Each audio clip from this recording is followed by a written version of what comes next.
आप देख रहे हैं इन डार्क राजकुमार के साथ। तो चलिए बढ़ते हैं आज की कहानी की ओर। दोस्तों, मेरा नाम देवेंद्र है। मेरे साथ ये किस्सा आज से तकरीबन 5 साल पहले घटा था। ये बात होगी सन 2016 की, जब मेरे एक साथी के बेटे की शादी थी। एक मेरे दोस्त थे जिनका नाम अजय था। अजय मेरा बहुत ही अच्छा दोस्त था। अजय का गांव सोमनगढ़ में पड़ता है, जो कि मेरे गांव से लगभग 15 किलोमीटर दूर है। वो मेरा बहुत ही करीबी दोस्त था, जिस कारण उसकी शादी में होना मेरा बहुत ही ज़रूरी था। उसने मुझे न्योता दिया था और मैं भी दोपहर को ही उसके घर पर पहुंचा और उसके काम में सहयोग किया था। मेरे गांव से उसके गांव के बीच एक जंगल पड़ता है। गांव वाले इस जंगल के बारे में तरह तरह की बातें करते हैं। कोई कहता है कि इस जंगल में डैन घूमती है, तो कोई कहता है कि शैतान रहता है, पर मैंने इन पर कोई खास ध्यान नहीं दिया था। अब मैं भी एक गांव की बस्ती में ही रहता था, तो थोड़ा बहुत डर तो लगता ही था। पर फिर भी मैं दोपहर में उसी जंगल से गुजरा।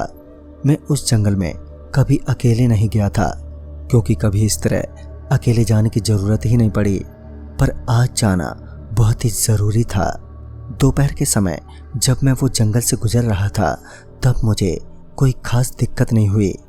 देर रात तक मैंने शादी को भी ठीक तरह से एंजॉय किया और बाकी सब ठीक ठाक ही था।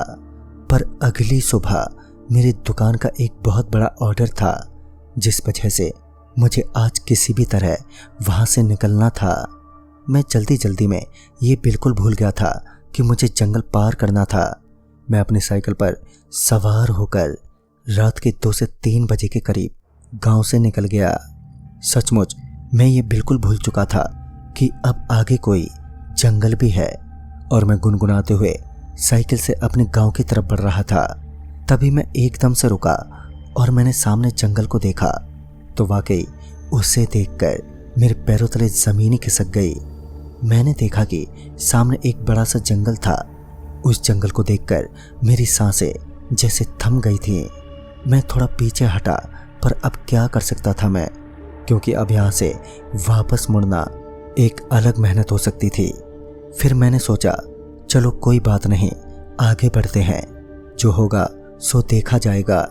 उस तरह आधी रात के पहर में जंगल से गुजरना अपने आप में ही हिलाकर रख देता है। उस वक्त मैं थोड़ा परेशान था, फिर भी मैंने भगवान का नाम लेते हुए साइकिल को आगे बढ़ाया। रास्ता अंधेरे से घिरा था। आसमान में बादल कुछ इस तरह उभर रहे थे जैसे आज कुछ बहुत बुरा होने वाला था। पर साइकिल लिए मैं आगे बढ़ता रहा। जंगल लगभग 1 से 1.25 किलोमीटर आगे जाकर ख़त्म होता।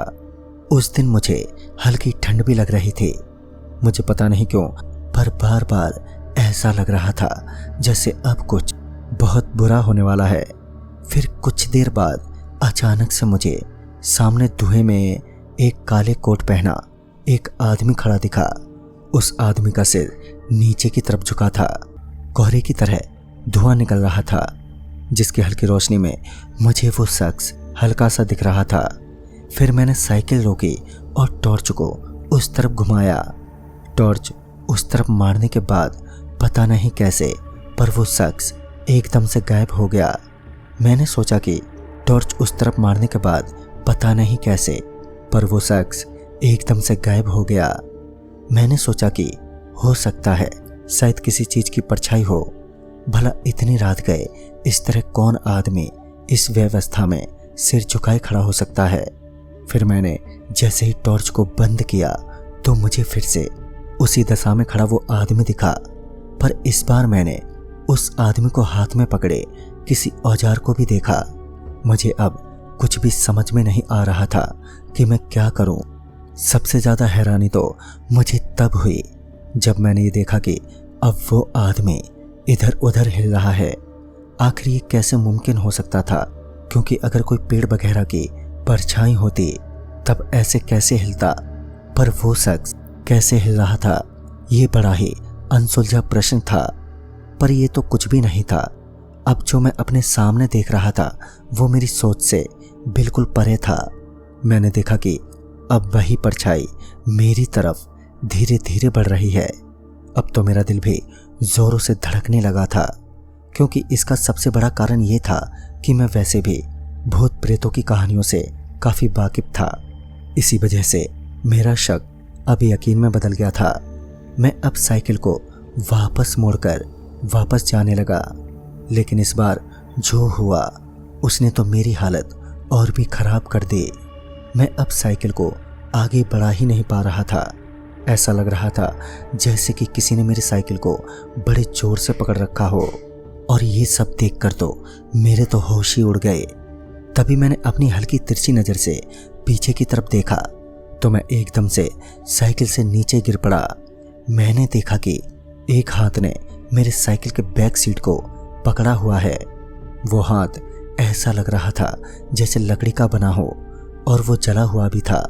मैं जब नीचे गिरा तब मुझे कोई नहीं दिखा, पर मैं अब साइकिल से उतरकर किसी तरह भगवान का नाम लेते लेते जंगल को पार करने लगा। देर रात का समय था तो मुझे और भी डर लग रहा था, पर मैं किसी तरह थोड़ा आगे पहुंचा कि तभी मुझे ऐसा लगा कि जैसे अभी अभी कोई बहुत तेजी से मेरे पीछे से गुजरा हो। मैंने पीछे देखने की हिम्मत नहीं की, और थोड़ी ही देर बाद मुझे पीछे से लगातार कट कट की आवाज़ें सुनाई दी। ऐसा लग रहा था जैसे कोई ज़ोर ज़ोर से दांत किटकिटा रहा हो, और ये सब देखकर मैं अंदर से काफ़ी डर गया था। पर तभी जो मैंने अपने सामने देखा तो उसे देखकर तो मेरे हाथ से साइकिल ही छूट गई, और मैं तो जैसे खौफ से वहीं पर जम सा गया। मैंने देखा कि मेरे सामने एक कतार में कुछ लोग पेड़ पर फांसी से लटके हुए हैं। सबसे अजीब और डराने वाली बात तो ये थी कि उन सबकी आंखें लगातार मुझे ही घूरे जा रही थी। उनकी आंखें लगातार मेरी तरफ थीं। अब मेरी समझ में नहीं आ रहा था कि मैं कहाँ भागूं।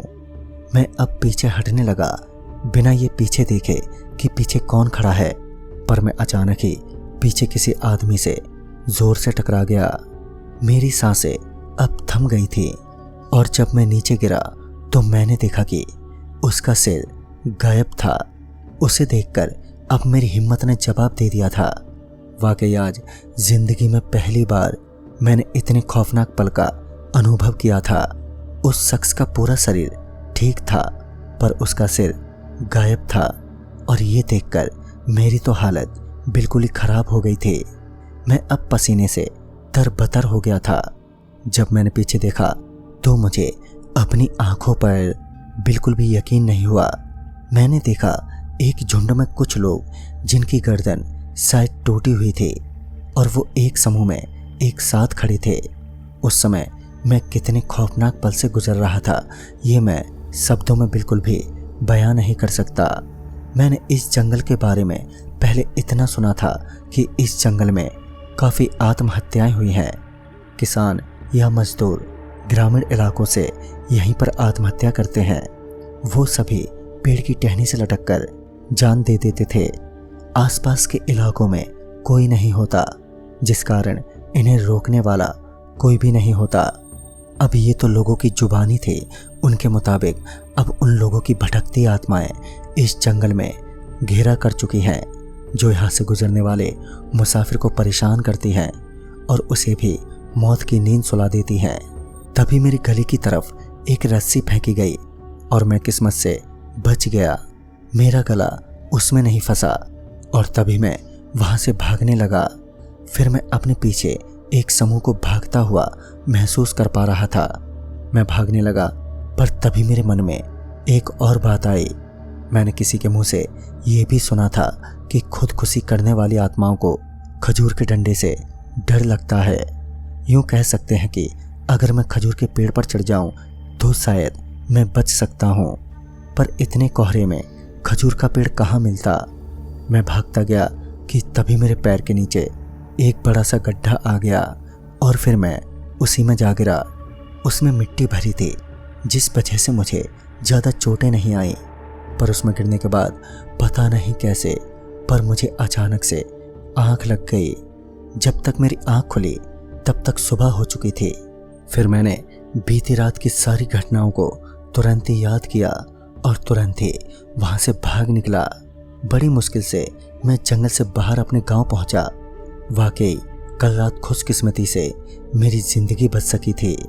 मैं जब गांव में गया तो मैंने गांव वालों को बीती रात की सारी घटना बताई तो उन्होंने कहा कि हो सकता है गड्ढे में गिरने की वजह से वो आत्माएं तुम्हें महसूस ना कर पा रही हूँ। अब इसके पीछे की क्या सच्चाई है ये तो परमात्मा ही जाने, पर आज भी मैं हर उस शख्स को ये सलाह दूंगा कि भूल से भी कभी भी रात के समय अकेले जंगल से गुजरने की हिमाकत ना करें, वरना जो अंजाम मेरा हुआ शायद आपका अंजाम इससे भी खतरनाक हो सकता है। तो दोस्तों इस कहानी में बस इतना ही। तब तक के लिए बाय एंड टेक केयर।